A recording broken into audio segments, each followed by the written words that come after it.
Terus mereka diskusi. Kita nggak punya beras. Mau kasih makan apa? Kita nggak dibuka di lemari makannya, nggak ada apa-apanya. Kosong. Diskusi. Si pendeta dengar diskusi. Nggak punya apa-apa. Muncul ide. Dapat pesan Tuhan lagi. Ngoroknya bisa berubah. Akar. Loh, kaget mereka. Tuhan mendengar suara kita. Tuhan kasih jalan. Akar katanya. Mikir mereka akar. Pohong itu kan akar. Nah, gak usah nasi. Pohong aja. Jabutin pohong di kebun sana. Dan mereka bilang, wah ini benar pesan Tuhan ini. Jadi cabut pohongnya. Ini kan akar. Udah dibersihin, dicuci saudara. Problem kedua muncul. Kita nggak punya arang untuk masak. Kompor nggak punya karena miskin. Minyak apalagi. Arang habis. Kayu bakar belum ambil di hutan. Kita nggak punya apa-apa. Ini diapain, ini masaknya gimana? Pakai kayu apa? Si pendeta dengar lagi. Inspirasi berikutnya datang saudara. Ngoroknya berubah lagi. Tahu jadi apa? Pagar. Oh, cabut pagar untuk kayu bakar. Wah, cabutin pagarnya. Mau ini nabi betul, ini nabi. Nabi ngeleh, saudara. Keluar idenya. Nabi kalau kelaparan begini, cabut pagar. Lalu dipakai untuk kayu bakar. Terus mereka berkata, tapi mereka punya problem berikutnya. Panci untuk ngerebus ini nggak ada. Bolong ini pancinya. Kita apain ini? Idenya keluar lagi. Ngoroknya berubah. Bakar. Oh ya, dibakar. Jadi sudah lapar, dapat akar, gitu. Pagarnya jadi kayu bakar. Terus pohongnya dibakar. Wah, dibakar. Anda tahu kalau pohong dibakar, itu aromanya keluar semua. Kalau perutmu sudah lapar, lihat itu aroma pohong dibakar, saudara. Itu nusuk ke perasaan kita luar biasa. Dan tiba-tiba mereka sudah siap. Mereka bawa masuk ke rumah pohong bakar. Dan ketika dia tahu sudah siap, ngoroknya berubah. Segar.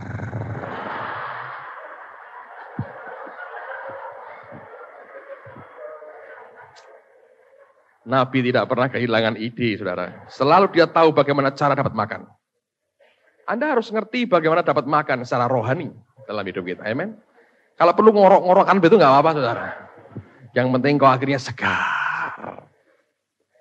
Amen. Ini yang saya khawatir. Anda lupa semua yang saya katakan kecuali cerita tadi.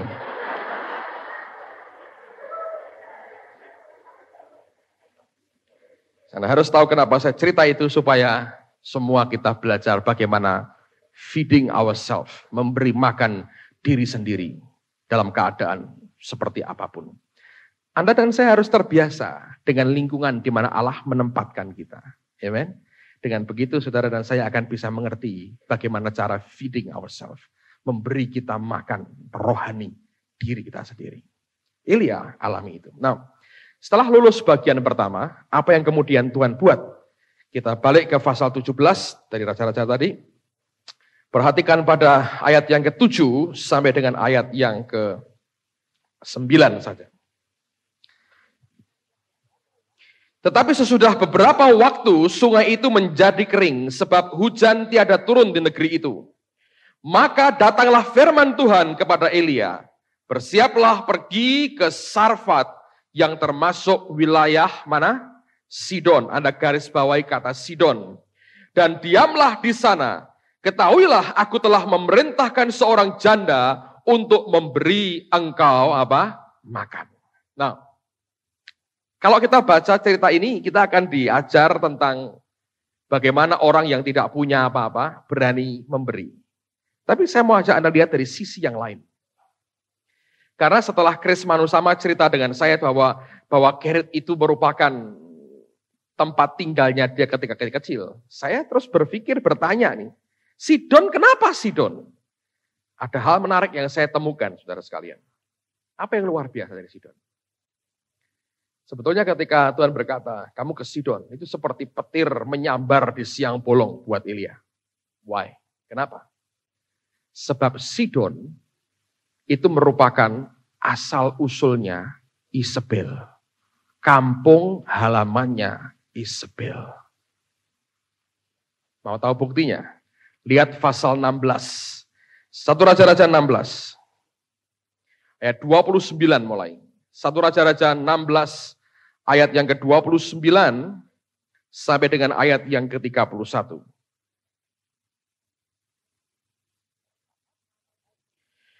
Ahab anak Omri menjadi raja atas Israel dalam tahun ke-38 zaman Asa Raja Yehuda. Dan Ahab bin Omri memerintah 22 tahun lamanya atas Israel di Samaria.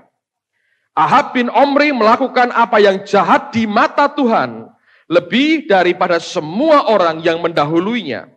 Seakan-akan belum cukup ia hidup dalam dosa-dosa Yerobeam bin Nebat, maka ia mengambil pula Isabel, anak Etbaal, raja orang mana? Sidon, menjadi istrinya, sehingga ia pergi beribadah kepada Baal dan sujud menyembah kepadanya. Nah, menarik sekali bahwa Isabel berasal dari kota Sidon. Ketika Elia bisa hidup di Sungai Kerit, di tempat di mana dia dibesarkan, di tempat di mana dia biasa ngerti tempat itu, maka Allah akan membawa dia bergerak naik lagi. Dan Tuhan itu punya sense of humor yang tinggi loh, saudara. Sehingga dibawanya dia bukan ke tempat musuhnya Isabel, tapi ditinggalkannya dia di dapurnya Isabel. Bayangin ya, Isabel ngamuk, cari Elia, cari Elia. Dia sembunyi di belakang rumahnya sendiri, saudara. Siapa yang berani geledah rumahnya Isabel? Siapa yang nyangka bahwa dia akan ditempatkan Allah di tempatnya Isabel? Dan ini sense of humornya Tuhan. Makanya tanda petik ya, jangan suka mengajak Allah bergurau dengan hidupmu. Nanti dia mau guyonan tenan, tidak lucu jadinya, saudara. Betul-betul tidak lucu. Sengsorone awak, ya saudara, tidak lucu kalau dia guyonan. Karena sense of humornya itu luar biasa. Ditaruhnya di rumahnya Isabel, di kampung halamannya Isabel. Bayangin, saudara. Dicari kemanapun gak bakal ketemu di Israel.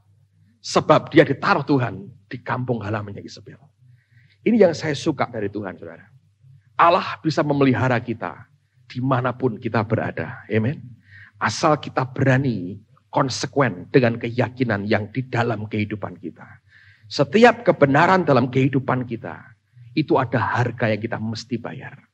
Dan konsekuensinya itu luar biasa.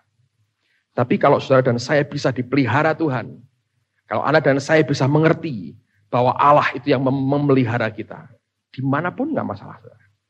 Tetap luar biasa buat kita, amen. Saya teringat kesaksian pengalaman yang saya alami beberapa tahun lalu sebetulnya. Mungkin sebagian besar dari Anda belum pernah dengar cerita ini.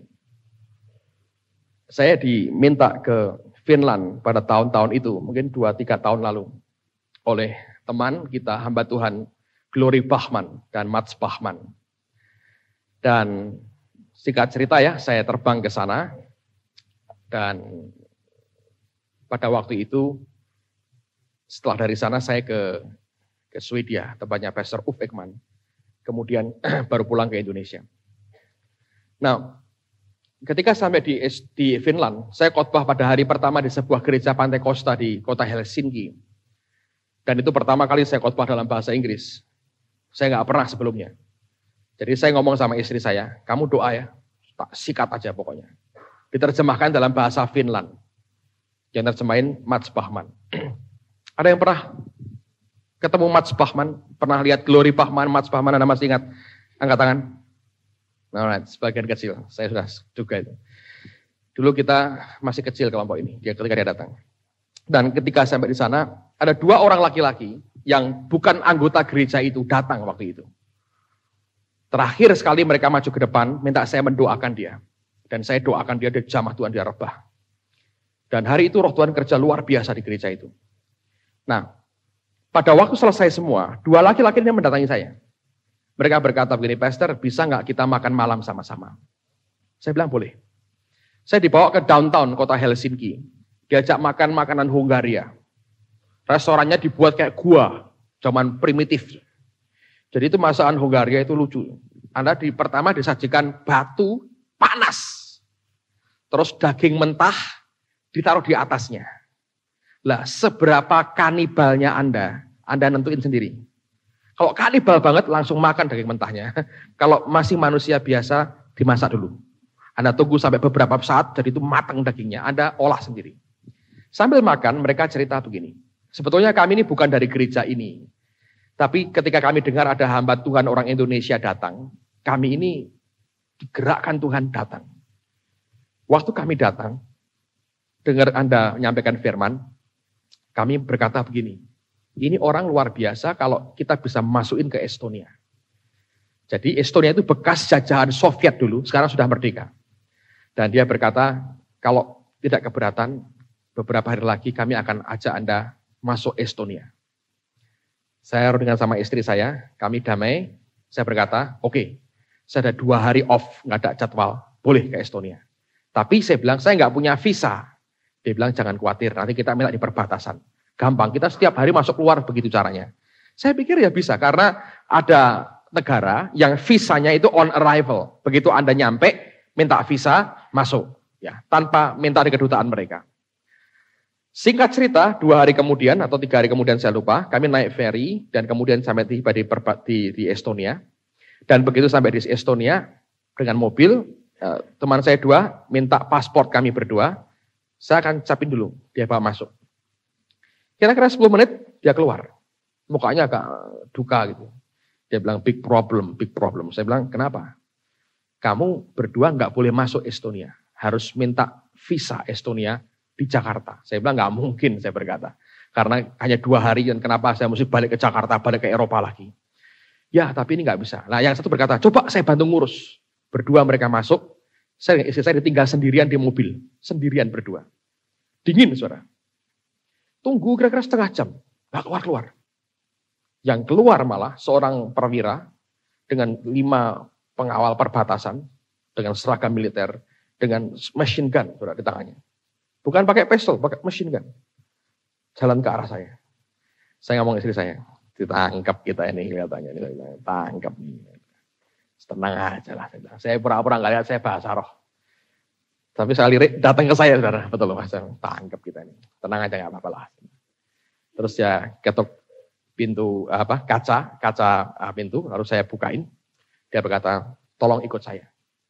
Saya ikut, kami berdua ikut. Bawa ke ruangan. Dan di sana ada satu official, seorang pejabat, dan 2 teman saya lagi ribut dengan mereka. Saya masuk. Dikenalkan ini orangnya, duduk, dia bilang begini. Negara kami punya aturan bahwa visa perbatasan untuk orang Asia seluruhnya tidak bisa on arrival, kecuali dari Korea Selatan. Kalau Afrika, seluruh Afrika nggak bisa, kecuali Afrika Selatan. Jadi kamu harus pulang ke negaramu, minta visa di sana, baru masuk lagi. Saya bilang tidak mungkin, karena saya hanya visit 2 hari. Dia bilang, saya tahu. Tapi saya tidak bisa ngelanggar, ini merupakan peraturan dari Kementerian Luar Negeri kami. Dan saya tidak punya wewenang untuk ngatur ini. Dua teman ini ribut terus dia berkata, ya oke, saya nggak bisa. Tinggal pergi aja, pergi. Saya bilang, ini orang gimana sih? Nggak diselesain, pergi aja. Kita nunggu sekian menit, nggak ada orang di kantor. Jadi cuma kami berempat, saudara. Nggak lama, datang pejabat yang lain, rupanya itu shift-nya ganti. Jam kerjanya habis, ganti petugas jam baru. Ini datang, nggak ngerti apa-apa. Kaget ya masuk, loh, ini ada apa? Lalu teman saya jelaskan dari permulaan lagi, begini. Dan ini orang agak lain. Dia berkata, coba saya tak telepon pimpinan saya. Dia telepon pakai bahasa dia, saya nggak tahu apa. Saudara. Dia ngomong, tutup lagi. Dia bilang, bos saya bilang nggak berani ngasih keputusan.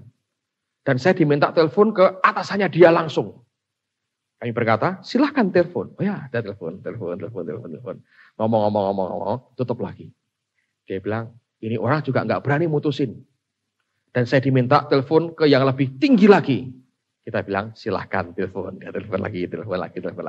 Ngomong. Saya nggak tahu lah saudara. Ya saya tahu Indonesia. Saya tahu Indonesia, saya tahu. Yang lain saya nggak tahu. Tutup lagi. Dia bilang, dia nggak bisa mutusin juga. Dan saya diminta telepon ke Kementerian Luar Negeri langsung. Ke staf dari Menteri Menlu. Saya bilang, silahkan kita sabar kok, tunggu, nggak apa-apa, kamu telepon. Dia telepon lagi. Yang jawab perempuan, suaranya keras. Dari mana saya tahu, sampai dengar, saudara. Di depannya dengar, wow, keras sekali. Wah ini cocok nih, stafnya Menlu cocok nih. Wow, berani kalau ngomong. Dia ngomong banyak, dia ngomong lagi. Tutup lagi teleponnya. Dia bilang begini, ini perempuan berkata, dia mau ke kantornya Menteri Luar Negeri dulu. Nanti dia mau telepon kita. Jadi kamu tunggu sebentar di sini. Ya, tunggu. Gak lama telepon bunyi. Perempuan itu yang telepon. Ngomong lagi. Tutup. Terus dia bilang, ya ada solusinya. Wah kita sudah agak lega nih. Dia berkata, Menteri Luar Negeri kami berkata, kalau ada gereja yang representatif di Estonia, mau memberikan kamu surat undangan resmi dan jaminan pribadi, Menteri Luar Negeri berkata, visanya hari ini juga boleh dikeluarkan. Tapi kalau enggak ada, tidak bisa. Wah kita senang sekali. Amin, puji Tuhan. Setelah amin. Nah siapa yang mau ngasih kita? Ayo. Akhirnya mereka sadar, kenapa? Karena ini orang-orang ini hanya punya hubungan sebetulnya dengan gereja-gereja bawah tanah. Yang tidak sekuat di Cina. Mereka kelompok-kelompok karismatik yang kecil. Sedang gereja yang paling gede itu gereja Lutheran, saudara. Dan mereka tidak kenal satu orang Lutheran pun di Estonia. Jadi dari haleluya terus jadi turun lagi. Sadar kita mau ngapain sekarang. Lalu kemudian teman saya Mats Bahmani ngomong gini, wah saya yang kenal, saya ngerti. Gimana kalau kita nembus saja Archbishopnya langsung. Jadi itu pimpinan tertingginya, uskup agungnya gitu, Archbishopnya. Minta dia yang ngasih. Kamu kenal enggak? Enggak. Lah gimana caranya? Gini. 2 hari yang lalu sebetulnya, aku ini ketemu dengan uskup, bishop Lutheran dari Finland. Ketemu di terminal bis di Finlandia. Dia lagi stres, duduk sedih. Tak datengin, tak ajakin ngomong, kenalan, dia ngasih kartu nama, terus dia cerita sedikit sedang ada masalah. Lalu saya doakan dia mau. Saya mau telepon Archbishopnya Lutheran. Untung saya bawa kartu namanya dia. Dia telepon langsung, nyambung saudara. Terus dia ngomong, dia ceritakan kami ada hamba Tuhan dari Indonesia, begini kita minta, kalau bisa tolong diberi akan surat undangan dan jaminan pribadi. Dari Anda tahu, Archbishopnya ngomong gini, bagaimana mungkin saya bisa memberikan jaminan pribadi? Saya kenal aja enggak. Kalau ada apa-apa gimana? Anda tahu kan bahwa sistem kami juga masih belum terlalu berubah. Siapa yang jamin kalau ada apa-apa? Kenal pun tidak. Teman saya berkata gini, tapi saya kenal temanmu. Bishop orang Finland, namanya ini. Loh, itu teman baik saya katanya. Boleh, saya telepon dia. Kalau dia kenal kamu, tak kasih katanya. Dia telepon Finland, gak ada yang ngangkat teleponnya, saudara. Telepon berkali-kali, gak ada yang ngangkat. Untung gak ada yang ngangkat, saudara. Kalau ngangkat, lo cuma ketemu di terminal, kan repot, saudara. Untung gak ada yang ngangkat. Lalu kemudian, ngerti dari situ, ini orang bisa berkata gini. Boleh dah, saya percaya kamu. Saya kasih. Tolong kamu datang ke sini, bawa paspornya dia. Jadi teman saya ini satu pergi, masuk ke kota, dia dapat bawa paspor saya dan Tina, dibuatkan surat dan jaminan pribadi. Bawa lagi ke pelabuhan, tempat imigrasi, bawa ke kantornya lagi. Mereka berkata, oke, saya fax dulu ke Kementerian Luar Negeri, di fax ke Kemenlu mereka. Sekian menit kemudian ditelepon, diberitahu, keluarkan visanya. Jadi ketika mereka mengeluarkan visa, ditempelkan itu stikernya bagus sekali, saudara. Dia bilang, kamu tahu, ini baru pertama kali dalam sejarah negara kami ada peristiwa kayak begini. 2 minggu lalu ada bishop orang Zimbabwe kami pulangkan karena masuk lewat caramu persis seperti ini. Kami pulangkan dia ke negaranya. Tidak boleh masuk Estonia. Kamu orang pertama kali yang dapat kayak begini katanya. Saya mau sama istri saya, dia belum tahu kita siapa ya. Duta besar kerajaan surga. Yang ngurusnya harus menteri luar negerinya. Kalau cuma bawaan begini nggak kepake. Menteri luar negeri yang mesti ngurusi. Tapi bahasa Indonesia ngomongnya, supaya dia nggak ngerti. Singkat cerita saya masuk Estonia. Ada tahu yang terjadi? Dalam waktu singkat, itu gosip nyebar seluruh Estonia. Gosipnya ngomong apa? Bahwa teman dekatnya Archbishop kita dari Indonesia berkunjung ke Estonia. Wah, sampai sekarang saya ketemu orangnya juga kagak, saudara. Sampai sekarang ini, ya kayak apa? Gak ngerti juga. Nah, padahal hari-hari itu Gereja Lutheran se-Estonia sedang membuat konferensi misi. Di satu pulau namanya Saaremaa, pulau jauh sekali. Dan ketika dia dengar itu, mereka cari saya. Lewat teman ini, mereka minta, ini kehormatan buat kami kalau teman baiknya Archbishop kami bisa memberikan ceramah buat kami. Jadi tolong diusahakan dia datang ke pulau ini, menyampaikan firman Tuhan, dan kita akan buat live on television. Karena itu 90% orang Kristen Estonia itu ke gereja Lutheran, saudara. Karena itu kayak agama negara buat mereka. Jadi setiap kali ada acara apapun yang besar, itu masuk televisi karena itu mereka sebagian besar itu orang Lutheran. Dengar begitu, akhirnya saya berkata, aku ngerti kenapa Tuhan suruh saya masuk ke Estonia. Saya doa, dia kasih saya ayat firman kerasnya luar biasa. Saya sampai ke Saaremaa, masuk ke hallnya. Itu penuh dengan bishop-bishop, pendeta-pendeta orang Lutheran. Pakai seragam hitam-hitam. Ini putih kecil. Hitam, semua gelap.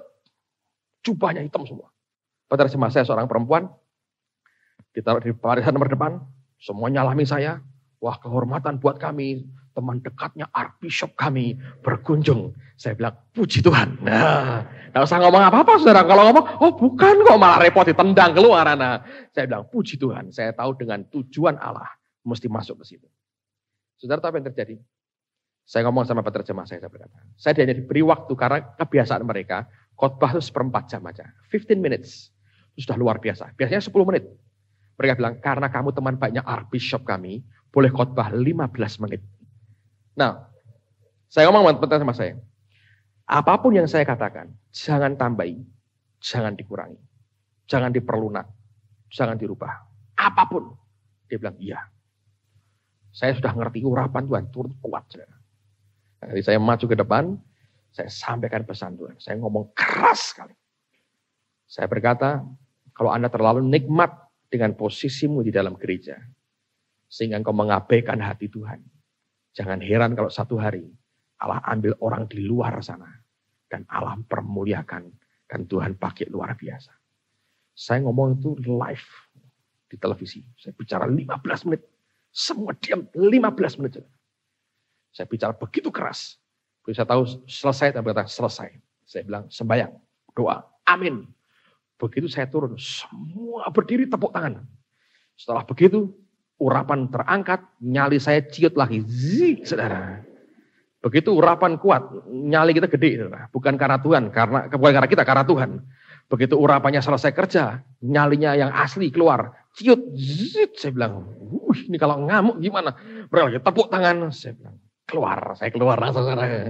Saya harus pergi, bye-bye, saya berkata gitu. Semua tepuk tangan, saya keluar. Begitu saya keluar, penerjemah saya keluar. Saya bilang, kenapa? Takut, saya berkata. Terlalu keras, belum pernah mereka dengar kayak begitu. Kan tepuk tangan, saya berkata, ayo pergi. Kabur, saudara. Luar biasa. Kadang-kadang Allah memberikan kita hal yang aneh-aneh dalam kehidupan kita. Tapi itu Tuhan, saudara. Amen. Dengan tujuan itu sebetulnya. Seringkali Allah membawa kita, menempatkan kita di areal yang sulit. Di mana sekitar kita nggak terlalu bersahabat dengan kita. Tapi di situ Alkitab berkata, Elia juga dipelihara oleh Tuhan. Saya berdoa supaya firman hari ini jadi berkat makanan buat kehidupan kita. Amen. Mari kita berdiri bersama-sama, saudara. Hamba berdoa demi nama Yesus. Meteraikan semua yang kami dengar hari ini, Tuhan. Meteraikan semua yang kami dengar. Meteraikan semua yang kami dengar hari ini. Di dalam nama Tuhan Yesus. Terima kasih Bapa. Jadikan kami pelaku firman. Dan orang-orang yang hidup di dalam firman.